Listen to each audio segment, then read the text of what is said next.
ദൈവമേ, എൻ്റെ വായിലെ വാക്കുകളും എൻ്റെ ഹൃദയത്തിലെ ധ്യാനവും അങ്ങേക്ക് പ്രസാദകരമായിരിക്കണമേ. എല്ലാം അങ്ങയുടെ മഹത്വത്തിനായി മാത്രം തീരണമേ. ആമേൻ. വളരെ വിവാദമേറിയ വെളിപ്പാട് പുസ്തകം 13-ാം അധ്യായം ആണല്ലോ നാം പഠിച്ചുകൊണ്ടിരിക്കുന്നത്. 13-ാം അധ്യായം 1 മുതൽ 10 വരെയുള്ള വാക്യങ്ങളിൽ കടലിൽ നിന്ന് ഉയർന്നു വരുന്ന ഒരു ക്രൂരമൃഗത്തെ, ബീസ്റ്റ്, വിവരിക്കുന്നു. സാത്താൻ അഥവാ ഡ്രാഗൺ അധികാരപ്പെടുത്തിയ ഒരു രാഷ്ട്രീയ നേതാവിനെയും അവൻ്റെ ആഗോള സാമ്രാജ്യത്തെയും ഈ ബീസ്റ്റ് അഥവാ മൃഗം പ്രതിനിധീകരിക്കുന്നു. ഈ അധ്യായത്തിലെ 2 കഥാപാത്രത്തിൽ ഒന്നായ ഇവൻ എതിർ ക്രിസ്തുവാണ് എന്ന് നാം മനസ്സിലാക്കിയല്ലോ. മഹാസർപ്പമായ സാത്താനിൽ നിന്നും ഇവന് ശക്തി ലഭിക്കുന്നു. അവൻ സാർവത്രിക ആരാധന ആവശ്യപ്പെടുകയും ദൈവദൂഷണം പറയുകയും ചെയ്യുന്നു. 42 മാസത്തേക്ക് വിശ്വാസികളെ വേട്ടയാടുന്നു. അത് തന്നെയല്ല, മാരകമായ ഒരു മുറിവിൽ നിന്നും പുനരുത്ഥാനത്തിലൂടെ ക്രിസ്തുവിനെ അവൻ അനുകരിക്കുന്നു. നമുക്ക് വെളിപ്പാട് 13-ാം അധ്യായം 11 മുതൽ 18 വരെയുള്ള വാക്യങ്ങൾ വായിക്കാം. 11. മറ്റൊരു മൃഗം ഭൂമിയിൽ നിന്ന് കയറുന്നത് ഞാൻ കണ്ടു. അതിന് കുഞ്ഞാടിനുള്ളതുപോലെ 2 കൊമ്പ് ഉണ്ടായിരുന്നു. അത് മഹാസർപ്പം എന്ന പോലെ സംസാരിച്ചു. 12. അത് 1-ാമത്തെ മൃഗത്തിൻ്റെ മുമ്പാകെ അതിൻ്റെ അധികാരമെല്ലാം നടത്തി ഭൂമിയെയും അതിൽ വസിക്കുന്നവരെയും മരണകരമായ മുറിവ് പുറത്തുപോയി 1-ാം മൃഗത്തെ നമസ്കരിക്കുമാറാക്കുന്നു.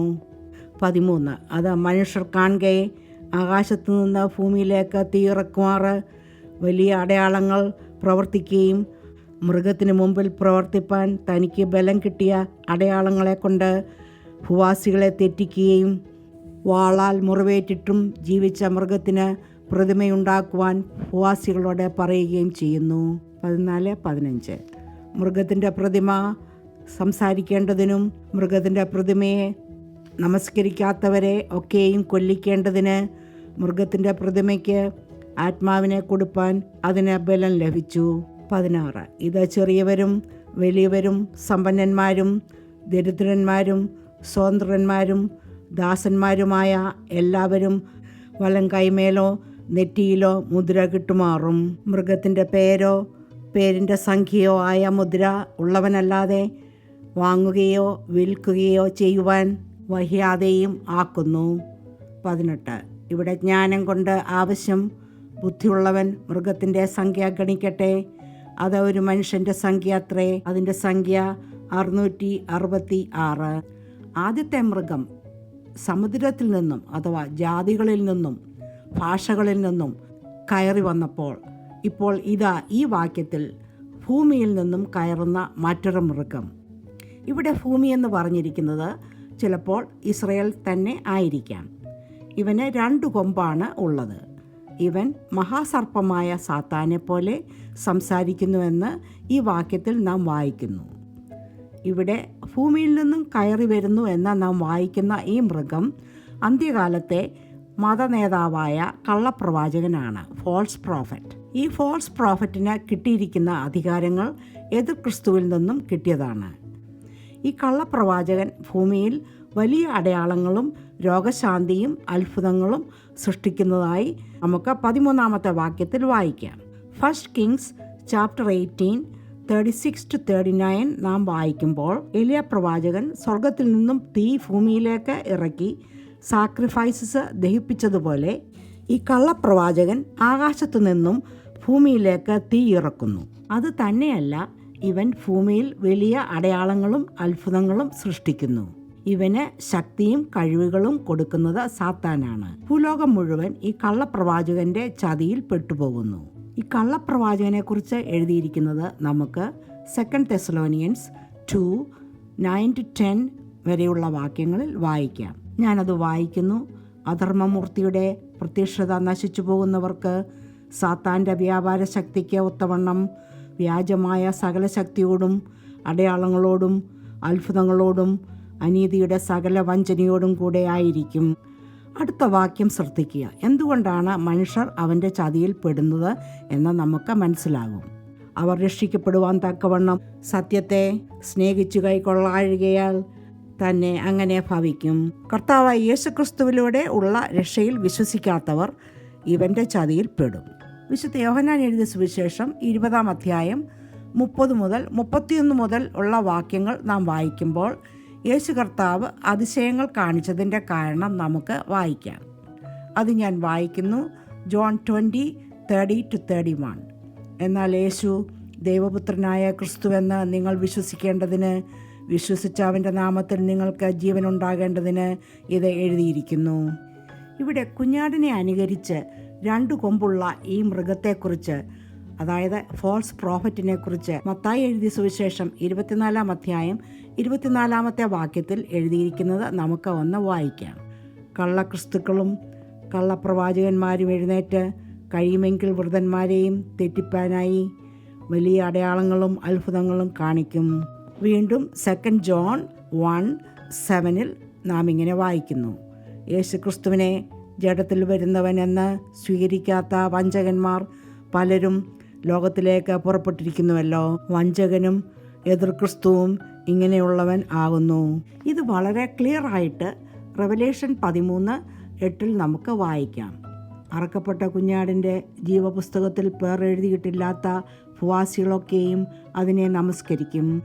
12 വാക്യത്തിൽ മരണകരമായ മുറിവ് പുറത്തുപോയ ക്രിസ്തുവിന് സമമായി ഉയർത്തെഴുന്നേറ്റ ആൻറ്റിക്രൈസ്റ്റിനെ നമസ്കരിക്കാൻ ഭൂവാസികളെ കൊണ്ട് തയ്യാറാക്കുന്നു എന്ന് നമുക്ക് വായിക്കാം. ക്രിസ്തുവിനെ അനുകരിച്ച് വഞ്ചനയിലൂടെ മനുഷ്യരെ തെറ്റിദ്ധരിപ്പിച്ച് വലിയ അത്ഭുതങ്ങൾ ഈ കള്ളപ്രവാചകൻ ചെയ്യുന്നു. അതുവഴി അവൻ മരണത്തെ ജയിച്ച എതിർ ക്രിസ്തുവുമായി ഒത്തുകൂടി എതിർ ക്രിസ്തുവിൻ്റെ പ്രതിമ ഉണ്ടാക്കാൻ ഭൂമിയിലെ ജനങ്ങളോട് ആവശ്യപ്പെടുന്നു.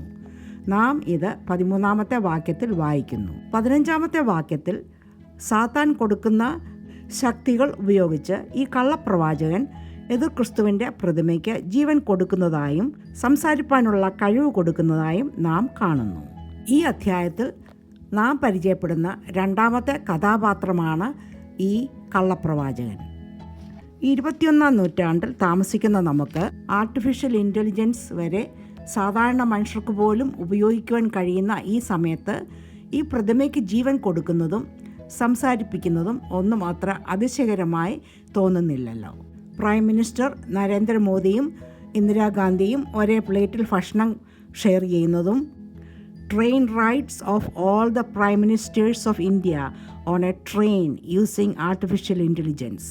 ഇന്ത്യ രാജ്യത്തെ എല്ലാ പ്രൈം മിനിസ്റ്റർ, നെഹ്റു തൊട്ട് നരേന്ദ്രമോദി വരെ ഉള്ള പ്രധാനമന്ത്രിമാർ ഒരു ട്രെയിനിൽ യാത്ര ചെയ്യുന്ന വീഡിയോ റോബോട്ട് ഓട്ടോമേഷൻ നാം കണ്ടാൽ അത് സത്യമല്ല എന്ന് വിശ്വസിക്കുവാൻ പ്രയാസമാണ്. ഇവിടെ ഈ ഫോൾസ് പ്രോഫറ്റ് ആട്ടിൻതോൾ ധരിച്ച ചെന്നായി ആണ്. ഏദൻ തോട്ടത്തിലെ ആ പഴയ പാമ്പായ സാത്താൻ ഈ ഫോൾസ് പ്രോഫറ്റിന് വാക്ചാരുതയും അധികാരങ്ങളും അസാമാന്യ അത്ഭുത കഴിവുകളും കൊടുക്കുന്നു. ജാതികളുടെ ഇടയിൽ നിന്നും കയറി വന്ന എതിർ ക്രിസ്തുവിനെ മശിയ ആയി ഉയർത്തി അവൻ്റെ ജീവനും സംസാരശേഷിയുമുള്ള പ്രതിമ മഹാപീഡനകാലത്തിൻ്റെ ആദ്യത്തെ 3.5 വർഷത്തിൽ യഹൂദന്മാരെ ഫോഷ്ക് പറഞ്ഞ് വഞ്ചിച്ച് വിശ്വസിപ്പിച്ച് കൂട്ടി നിർത്തി അവർക്ക് വേണ്ടി പണിത ആ ദേവാലയത്തിൽ തന്നെ സ്വന്തം പ്രതിമ അവൻ പ്രതിഷ്ഠിക്കുന്നു. മഹാസർപ്പമായ സാത്താനെ പോലെ ഈ എതിർ ക്രിസ്തു ഡിമോണിക് ആൻഡ് പൈശാചികമായ ദൈവദൂഷണങ്ങൾ പറഞ്ഞ് ദൈവത്തിൻ്റെ നാമത്തെയും ദൈവകൂടാരത്തെയും സ്വർഗത്തിൽ വസിക്കുന്നവരെയും ദൂഷിച്ച് അവൻ ദൈവദൂഷണം പറയുന്നുവെന്ന് നാം 5 മുതൽ 6 വരെയുള്ള വാക്യങ്ങളിൽ വായിച്ചല്ലോ. അതുപോലെ തന്നെ അവന് ഈ അധികാരം 42 മാസത്തേക്ക് ലഭിക്കുന്നുവെന്ന് 5-ാം വാക്യത്തിൽ നാം വായിച്ചല്ലോ. ഈ കള്ളപ്രവാചകൻ എതിർ ക്രിസ്തുവിൻ്റെ ആരാധനയ്ക്ക് വേണ്ട വഴികൾ ശരിയാക്കി കൊടുക്കും. ഇവൻ ഒരു മത നേതാവ് ആണ്. മഹാപീഡന കാലത്ത് ഈ ഫോൾസ് പ്രോഫറ്റ് സാത്താൻ്റെ സഭയുടെ മാർപ്പാപ്പ ആയിരിക്കും. ഇതിനെക്കുറിച്ച് ഡാനിയൽ 9:27 വ്യക്തമായി പറഞ്ഞിട്ടുള്ള പ്രവചനം നമുക്ക് ഒന്ന് വായിക്കാം. ഡാനിയൽ 9:27. അവൻ ഒരു ആഴ്ചവട്ടത്തേക്ക് പലരോടും നിയമത്തെ കഠിനമാക്കും. ആഴ്ചവട്ടത്തിൻ്റെ മധ്യേ അവൻ ഹനനയാകവും ഭോജനയാകവും നിർത്തലാക്കി കളയും. മ്ലേച്ഛതകളുടെ ചിറകിന്മേൽ ശൂന്യമാക്കുന്നവൻ വരും. നിർണയിക്കപ്പെട്ടിരിക്കുന്ന സമാപ്തിയോളം ശൂന്യമാക്കുന്നവൻ്റെ മേൽ കോപം ചൊരിയും. ഈ പ്രവചനം തന്നെ കോട്ട് ചെയ്ത് നമ്മുടെ യേശു കർത്താവ് പറഞ്ഞ വചനം നമുക്ക് ഒന്ന് വായിക്കാം. മത്തായി എഴുതിയ സുവിശേഷം 24 അധ്യായം 15 വാക്യം. മാത്യു 24:15. എന്നാൽ ദാനിയേൽ പ്രവാചകൻ മുഖാന്തരം അരുളി ചെയ്തതുപോലെ ശൂന്യമാക്കുന്ന മ്ലേച്ഛത വിശുദ്ധ സ്ഥലത്ത് നിൽക്കുന്നത് നിങ്ങൾ കാണുമ്പോൾ വായിക്കുന്നവൻ ചിന്തിച്ചു കൊള്ളട്ടെ. നാം 13 അധ്യായം 8 വാക്യത്തിൽ പഠിച്ചതുപോലെ ലോകസ്ഥാപനം മുതൽ അറക്കപ്പെട്ട കുഞ്ഞാടിൻ്റെ ജീവപുസ്തകത്തിൽ പേർ എഴുതിയിട്ടില്ലാത്ത പ്രവാസികളൊക്കെയും അതിനെ നമസ്കരിക്കും. 16 മുതൽ 18 വരെയുള്ള വാക്യങ്ങളിൽ സാത്താൻ്റെയും എതിർ ക്രിസ്തുവിൻ്റെയും കള്ളപ്രവാചകൻ്റെയും ആത്മീക സ്വഭാവങ്ങൾ മാറി എതിർ ക്രിസ്തു ഒരു പൊളിറ്റിക്കൽ ഫിഗറായി രൂപം കൊള്ളുന്നതായി നാം കാണുന്നു. അന്നത്തെ സാംസ്കാരികവും സാമ്പത്തികവും രാഷ്ട്രീയവും സൈനികവുമായ ഉന്നത പദവിയിലേക്ക് അവൻ തന്നെത്താനെ ഉയർത്തുന്നു. ഈ എതിർ ക്രിസ്തു അവൻ്റെ തനി സ്വഭാവം കാണിക്കുവാൻ തുടങ്ങുന്നു. 16 വാക്യത്തിൽ നാം വായിക്കുന്നത് പോലെ ലോകത്തിലെ മുഴുവൻ മനുഷ്യരുടെയും റൈറ്റ് ഹാൻഡിലോ നെറ്റിയിലോ ഒരു മുദ്രയിടുന്നു. അത് അവൻ്റെ വൺ വേൾഡ് ഗവൺമെൻറ്റിൻ്റെ ഭാഗമാക്കുന്നതിൻ്റെ അടയാളമാണ്. ഈ അടുത്തയിടെ ഞാൻ യാത്ര ചെയ്തപ്പോൾ എൻ്റെ ID കാണിക്കേണ്ട ആവശ്യം വന്നില്ല. പകരം അവർ എൻ്റെ ഫോട്ടോ എടുത്ത ശേഷം എൻ്റെ വിവരങ്ങൾ അവർ എന്നോട് പറഞ്ഞു. നിങ്ങൾ പാസ്പോർട്ടും ഡ്രൈവിംഗ് ലൈസൻസും കൊണ്ടുപോകണ്ട എന്നല്ല അതിൻ്റെ അർത്ഥം. എന്നാൽ അത്രയ്ക്ക് കാര്യങ്ങൾ പുരോഗമിച്ചിരിക്കുകയാണ്. അതുപോലെ ഒരു ബാങ്ക് ട്രാൻസാക്ഷന് വേണ്ടി ഞാൻ ഈ അടുത്തിടെ ചെന്നപ്പോൾ എൻ്റെ വോയിസ് അവർ എൻ്റെ ഐഡൻറ്റിഫിക്കേഷനായി സ്വീകരിച്ചു. ഈ 2 കാര്യങ്ങളും വെളിപ്പാട് 13 അധ്യായം പഠിച്ചുകൊണ്ടിരിക്കുന്ന എന്നെ വളരെ അതിശയിപ്പിച്ചു. 13 അധ്യായം 16 വാക്യം മനസ്സിലാക്കുവാൻ വലിയ വിഷമം തോന്നിയില്ല. കാരണം അത്രയ്ക്കുമേൽ ലോകത്തിലെ ഐഡൻറ്റിഫിക്കേഷൻ ടെക്നിക്സ് മാറിപ്പോയി.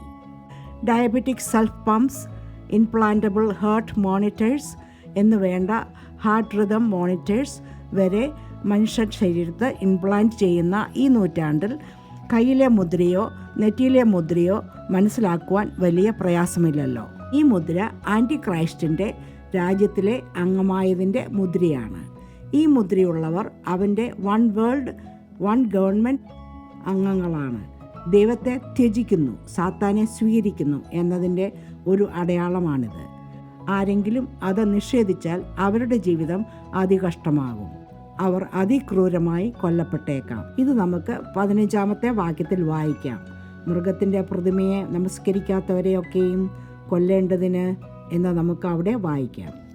അടുത്ത വാക്യം ശ്രദ്ധിക്കുക.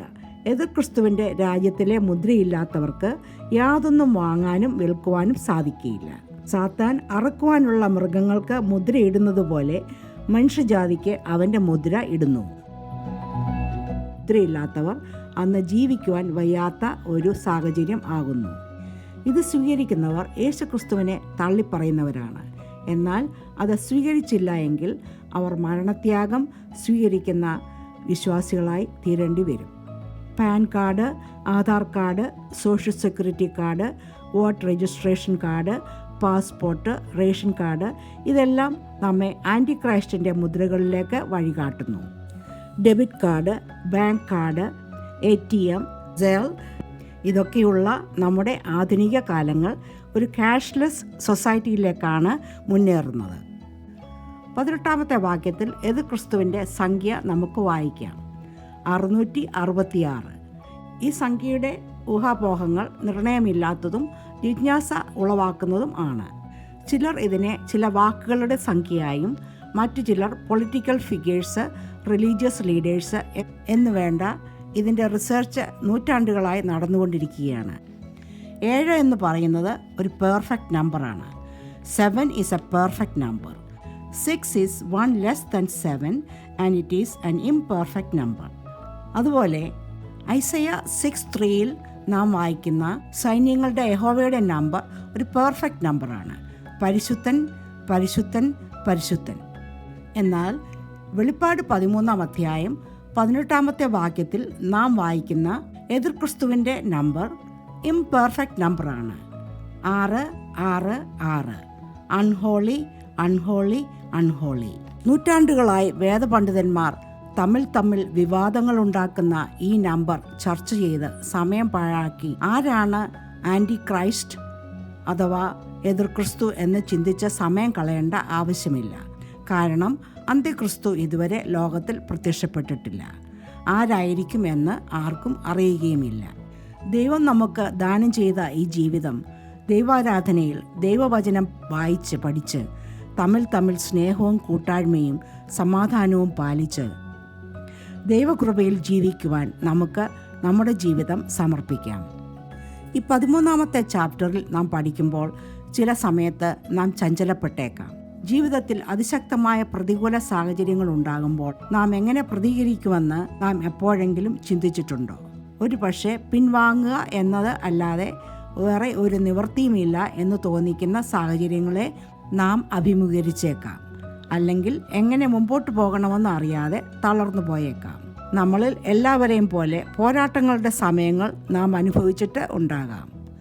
പക്ഷേ ഈ പരീക്ഷണങ്ങൾ എങ്ങനെ കൈകാര്യം ചെയ്യണമെന്നുള്ളതിനെക്കുറിച്ച് ആഴത്തിലുള്ള ഒരു ഉൾക്കാഴ്ച നൽകുന്ന അധ്യായം 13 നാം പഠിച്ചത്. ഈ അധ്യായം ഭരിപ്പിക്കുന്നതും ഭയാനകവുമായി തോന്നിയെങ്കിലും ഒരു വിശ്വാസി എതിർ ക്രിസ്തുവിൻ്റെയും വ്യാജപ്രവാചകൻ്റെയും പ്രത്യക്ഷതയോടെ എങ്ങനെ പ്രതികരിക്കണമെന്ന് ഉള്ള നിർദ്ദേശങ്ങൾ ഇതിൽ ഉൾക്കൊള്ളുന്നു. അതേസമയം ഇങ്ങനെയുള്ള കാര്യങ്ങളെക്കുറിച്ച് സങ്കല്പിക്കുന്നത് തീർവമാണെങ്കിലും ഈ ലോകത്തിൽ നാം ഇപ്പോൾ കടന്നുകൊണ്ടിരിക്കുന്ന ദൈനംദിന പോരാട്ടങ്ങളോട് വളരെ സാമ്യമുണ്ട് എന്ന് നമുക്ക് തോന്നിയേക്കാം. 13-ാമത്തെ ഈ ചാപ്റ്ററിൽ നാം പഠിക്കുന്ന ഒരു പ്രധാന പാഠം നമ്മൾ ആരാധനയ്ക്ക് കൊടുക്കേണ്ട പ്രാധാന്യമാണ്. നമ്മുടെ ചുറ്റുപാടെല്ലാം ഇളകി മറിഞ്ഞാലും ആരാധന നമ്മെ പരിഹാരം ഉണ്ടാക്കുവാൻ കഴിവുള്ളവനിലേക്ക് അടുപ്പിക്കുന്നു. നമ്മുടെ പരീക്ഷണ സമയങ്ങളിൽ നമ്മുടെ ഹൃദയം നമ്മുടെ പ്രശ്നങ്ങളിലേക്ക് തിരിച്ചുവിടാതെ ഈ പ്രശ്നങ്ങൾ പരിഹരിക്കുവാൻ കഴിവുള്ളവനെ നോക്കി ആരാധിക്കുവാൻ നമുക്ക് കഴിയണം. രണ്ടാമതായി ഈ ചാപ്റ്ററിൽ നിന്നും നാം പഠിക്കുന്നത് ക്ഷമയും സഹിഷ്ണുതയുമാണ്. Patients and endurance. ഈ 13-ാം അധ്യായം 10-ാമത്തെ വാക്യത്തിൽ നാം ഇങ്ങനെ വായിക്കുന്നു: ഇവിടെ വിശുദ്ധന്മാരുടെ സഹിഷ്ണുതയും വിശ്വാസവും കൊണ്ട് ആവശ്യം. ഈ വാക്യം ക്ഷമയുടെയും സഹിഷ്ണുതയുടെയും ആവശ്യകതയെ ഊന്നിപ്പറയുന്നു. ക്ഷമ എന്നത് കാത്തിരിപ്പ് മാത്രമല്ല, ദൈവത്തിൻ്റെ സമയത്തിലും അങ്ങയുടെ പദ്ധതിയിലും വിശ്വസിക്കുക എന്നതുകൂടിയാണ്. നാം ദൈവത്തിൻ്റെ കരുത്തിലാണ് എന്ന ആത്മവിശ്വാസത്തോടെ കഷ്ടപ്പാടുകൾ സഹിക്കുവാൻ നമുക്ക് കഴിയണം. മൂന്നാമതായി ജ്ഞാനത്തിനുള്ള ആഹ്വാനം 13-ാം അധ്യായം 18-ാമത്തെ വാക്യത്തിൽ നാം വായിക്കുന്നു. ഇവിടെ ജ്ഞാനം കൊണ്ട് ആവശ്യം. ഉൾക്കാഴ്ചയുള്ളവൻ ഈ മൃഗത്തിൻ്റെ എണ്ണം കണക്കാക്കട്ടെ, കാരണം അത് 666 എന്ന സംഖ്യയുള്ള ഒരു മനുഷ്യൻ്റെ സംഖ്യയാണ്. ഇവിടെയാണ് നമുക്ക് വിവേചന ശക്തി വേണ്ടത്. ചുറ്റും വഞ്ചനയും ഭയപരവും ആണെങ്കിലും ദൈവഹിതത്തിന് കീഴ്പ്പെട്ട് തീരുമാനങ്ങൾ എടുക്കുവാൻ നമുക്ക് കഴിയണം. അതിന് പ്രാർത്ഥനയും തിരുവെഴുത്തുകളുടെ മാർഗനിർദ്ദേശവും നമുക്ക് ആവശ്യമാണ്. നമ്മൾ പഠിച്ച ഈ സത്യങ്ങൾ നമ്മുടെ ദൈനംദിന ജീവിതത്തിൽ പ്രായോഗികമാക്കുവാൻ ദൈവത്തോട് നമുക്ക് പ്രാർത്ഥിക്കാം. പ്രാർത്ഥനയ്ക്കും ആരാധനയ്ക്കും വചനത്തിനും നമ്മുടെ ജീവിതത്തിൽ ഏറ്റവും പ്രാധാന്യം നൽകണം. ഈ സമൂഹത്തിൽ ജീവിക്കുവാൻ വിശ്വാസികളുടെ കൂടെയുള്ള ആരാധനയും അവരുടെ പ്രാർത്ഥനയും കൂട്ടായ്മയും നമുക്ക് ആവശ്യമാണ്. അതുപോലെ തന്നെ നാം ഹൃദയത്തിൽ സ്വീകരിച്ച യേശു കർത്താവിനെ മറ്റുള്ളവർക്ക് നമ്മുടെ ജീവിതം കൊണ്ടും സാക്ഷ്യം കൊണ്ടും വചനം കൊണ്ടും കാണിച്ചു കൊടുക്കണം. നമുക്ക് പ്രാർത്ഥിക്കാം. ഞങ്ങളെ സ്നേഹിക്കുന്ന ഞങ്ങളുടെ സ്വർഗസ്ഥ പിതാവേ, ഞങ്ങളുടെ ജീവിതത്തിലെ വെല്ലുവിളികളെ ഞങ്ങൾ നേരിടുമ്പോൾ ക്ഷമയും സഹിഷ്ണുതയും അങ്ങയുടെ ജ്ഞാനവും ഞങ്ങളിൽ നിറച്ച് അങ്ങയുടെ പരിശുദ്ധാത്മാവിനാൽ നിറയ്ക്കണമേ. യേശുക്രിസ്തുവിൻ്റെ നാമത്തിൽ താഴ്മയായി അപേക്ഷിക്കുന്നു. കൃപയോടെ കേൾക്കുമാറാകണമേ. ആമേൻ. കർത്താവായ യേശുക്രിസ്തുവിൻ്റെ കൃപ നമ്മുടെ കൂടെ ഇരിക്കുമാറാകട്ടെ. ആമേൻ.